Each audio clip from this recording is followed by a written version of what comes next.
میں اکثر اسٹوڈنٹ کو دیکھتا ہوں، یاد رکھیں جو نالائق اسٹوڈنٹ ہوتا ہے وہ ویل پریپیئرڈ نہیں ہوتا۔ آپ کبھی دیکھ لینا کلاس کے اندر برے کپڑے پہنے ہوں گے، برے جوتے ہوں گے، اس سے کچھ بھی پوچھا جائے اس کے پاس جواب نہیں ہوگا۔ یہ ساری چیزیں لیک آف کانفیڈنس میں لے جائیں گی۔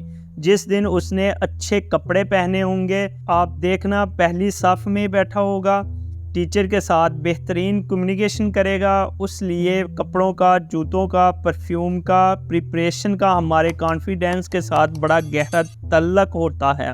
آپ انتہائی کانفیڈنس آدمی سے یہ 4 چیزیں نکال لیں اور اس کے بعد اس کو کہیں لے کر جائیں اور وہ وہاں پہ پراپر کمیونیکیشن نہیں کر پائے گا، وہ وہاں پہ گند کر دے گا، کیونکہ کانفیڈنس کے جو 4 پلر تھے وہ اس سے نکال لیے گئے ہیں۔ اگر آپ کانفیڈنس کے ساتھ زندگی گزارنا چاہتے ہیں تو یہ 4 چیزیں اپنی زندگی کا حصہ بنائیں۔